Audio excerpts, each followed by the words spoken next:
Продолжаем ненадолго обращаемся к Беларуси, хотя когда-то это была у нас главная тема, но теперь вот события внутри нашей страны заставляют не так часто оглядываться. Хотя, смотри, каждый день. Вчера был у нас Дмитрий Балкунец, с ним весьма долго говорили о том, что происходит в Беларуси. Сегодня Павел Латушко, член Президиума Координационного совета, руководитель Народного антикризисного управления, ну и, вероятно, потенциальный обвиняемый, я так понимаю. Павел Павлович, доброе утро. Доброе утро. Здравствуйте. Потому что возбудили вчера уголовное дело против Светланы Тихановской и членов Координационного совета. Вы среди тех, против кого тоже возбуждено дело? Да, действительно, это так, но фактически в ночь, когда я выехал из Беларуси, на следующее утро мне поступила повестка за участие в организации массовых мероприятий. Так что я думаю, это не одно преследование, которое осуществляется в отношении меня.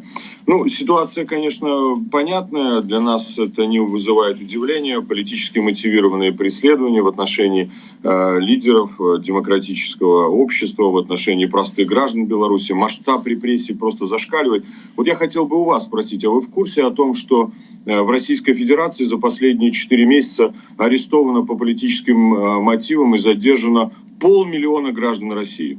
Вы в курсе? Задержаны? Просто задержаны, да. Арестованы и были привлечены к ответственности разные вещи. Нет, про 500 000 я не видела цифру. Ну, я думаю, что вы имеете в виду? Да, я в тупик вас поставил таким вопросом, потому что если мы переведем пропорцию к населению Беларуси и к населению Российской Федерации, то у нас за 4 месяца задержано, арестовано 32 тысячи белорусских граждан. Это то же самое, как за 4 месяца задержать по политическим мотивам 500 000 граждан Российской Федерации. Это масштабы, да, чтобы мы понимали масштабы. Это очень большая цифра. Но у нас ситуация такая, что сегодня нет потерпевших, но есть уголовные дела. Есть потерпевшие, но нет уголовных дел. Всем известно убийство Тарайковского. Недавно представитель КГБ Тертиш заявляет, что он так вышел нагло и целеустремленно смотрит. И по этой причине в него стреляют, его убивают. Вчера уже названа даже фамилия одного из подозреваемых. То же самое с Бондаренко, вы помните историю, да? Ужаснувшая все белорусское общество и не только ситуация, когда до сих пор нет уголовного дела. Человек убит в результате столкновения, которое произошло во дворе в одном из дворов Минска. Уголовного дела нет. Вот буквально в прошлую субботу задерживают в Минске в одном из микрорайонов родителей с детьми. Отца, который вышел на улицу с 6 и 8 лет девочками. Отца, у которого была коляска с 9-месячным ребенком. То есть у меня возникает всегда вопрос. Мы сейчас должны уже апеллировать, наверное, к российскому обществу. Действительно ли российское общество, которое всегда подчеркивает всеми различными способами, что белорусы братский народ, не понимает, что сейчас происходит действительно в Беларуси? Что происходит с белорусским обществом? Почему вы апеллируете к российскому обществу? Что российское общество, на что оно может повлиять?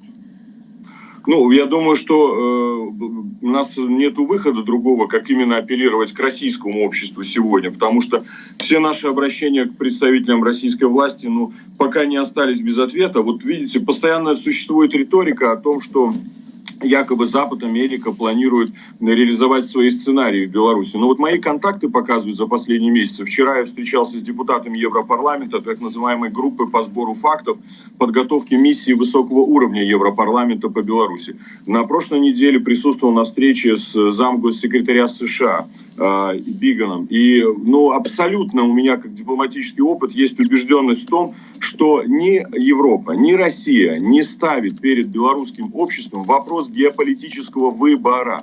Речь идет элементарно только о важнейших правах человека для граждан Беларуси. Россия же почему-то пытается это использовать на информационном поле очень активно и пытается нас самих втолкнуть в эту парадигму выбора геополитического. Но Россия, как говоря с одной стороны, что не участвует в белорусских делах, фактически соучаствует в белорусских делах. Вот мы знаем о том, что есть договоренность между Путиным и Лукашенко о принятии новой конституции. По крайней мере, все аналитики это подтверждают, знают, что такая договоренность есть. И всегда подчеркивается, что важно, чтобы белорусское общество участвовало в разработке Конституции. Но до сих пор никто не знает, а какой проект Конституции вообще планируется принимать, какой алгоритм действий. Ну, я так понимаю, что Александр Григорьевич, он потом расскажет, кто принимал участие во всем этом и так далее. Скажите, пожалуйста, вот насчет массовых репрессий вы уже упомянули. Да, вчера у нас был Дмитрий Балкунец, и он сказал, например, что ни одного лидера не останется или там не остается на территории Беларуси. То есть либо они сидят в тюрьме, либо их выдавят. Вот то, что произошло, это возбуждение уголовного дела новое, это в рамках той же самой тактики или она вообще какая-то другая эта тактика? Ну, вы знаете, у нас, может быть, складывается такое мнение, оно будет удивительно для вас, но я попытаюсь его аргументировать. Фактически власти Беларуси боятся того диалога, который устанавливает белорусская демократическая оппозиция, демократическое общество как с ЕС и с Россией. Потому что мы постоянно пытаемся действительно вести этот диалог и подчеркивать важность услышать белорусское общество и белорусский народ. И вот решение с 21 числа закрыть все государственные границы Республики Беларусь на выезд для граждан Беларуси, а теперь возбуждение уголовного дела, в котором фигурирует пока только фамилии, может быть, наиболее публично известные, но также и в отношении членов Координационного совета, и здесь уже фамилии не называются, и иных граждан, которые подозреваются по статье Уголовного кодекса за экстремизм, за финансирование экстремизма, создает ситуацию, что любой гражданин, который попытается выехать сейчас самолетом, например, в сторону Европы или в сторону Российской Федерации с учетом взаимных списков по задержанию у Беларуси и России, может попасть под санкции. То есть Лукашенко стремится фактически заблокировать все наши возможные контакты как с Российской Федерацией, так и с Европейским Союзом по возможному поиску выхода из этой сложной ситуации, которая сложилась в Беларуси. Так что мне кажется, что это не просто так все это происходит. Конечно, репрессия направлена на то, чтобы подавить возможность, желание у лидеров демократического общества вообще вести какой-то диалог и пытаться найти выход из этой сложившейся ситуации. Я думаю, что это всем, кто анализирует ситуацию в Беларуси, достаточно четко и понятно. Мне кажется, что сейчас вот еще элемент санкций возникает. Сегодня вот ночью мы знаем, что в Сенате одобрен акт о демократии в Беларуси, который предусматривает достаточно широкий перечень санкций. К нему планируется присоединение, насколько я понимаю, и Канады, Великобритании, Северной Кореи, Японии и других стран. Фактически Россия в определенной степени становится и ответственным за те санкции, которые вводятся в отношении Беларуси. Почему? Потому что мы постоянно говорим о том, давайте вести диалог, давайте найдем выход по Лукашенко. Он токсичен для белорусского общества, он токсичен для мира, он токсичен для России, он токсичен для всех. В результате вот это окно возможностей, помните, мы в студии говорили, оно же закрывается. Фактически оно уже закрылось. Потом Россия будет его выбивать или разбивать стену. А какие будут последствия от этого? Павел будут Павлович, же хлопотные дельцы. Много вы рассказываете о проделанной работе в плане международных отношений и Светланы Тихановской, и ее команды.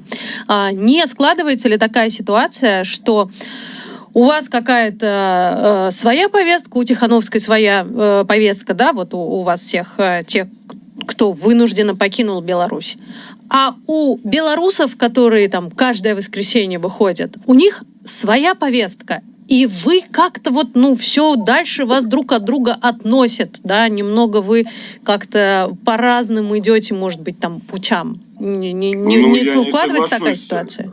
Абсолютно не складывается. Я не знаю, почему возник у вас такой вопрос. Мы же прекрасно понимаем, с какими требованиями выходят белорусские граждане на манифестации. Сейчас дворовые акции. Каждый вечер выходят в разных частях Беларуси. И какие требования выдвигает и белорусская демократическая оппозиция. Они абсолютно едины. Это прекращение репрессий, освобождение всех политических заключенных, которых у нас уже 157 сидит в тюрьмах. что около 900 проходят по уголовным делам, в том числе и мы, по политическим мотивам, и организация новых выборов. Так что здесь абсолютно единая позиция. Я даже бы не хотел, чтобы в информационной повестке дня возникала эта тема, потому что для нее нет никаких оснований. Спасибо большое. Благодарим Павла Латушко, члена Президиума Координационного совета Беларуси, руководителя Народного антикризисного управления, который был у нас в эфире.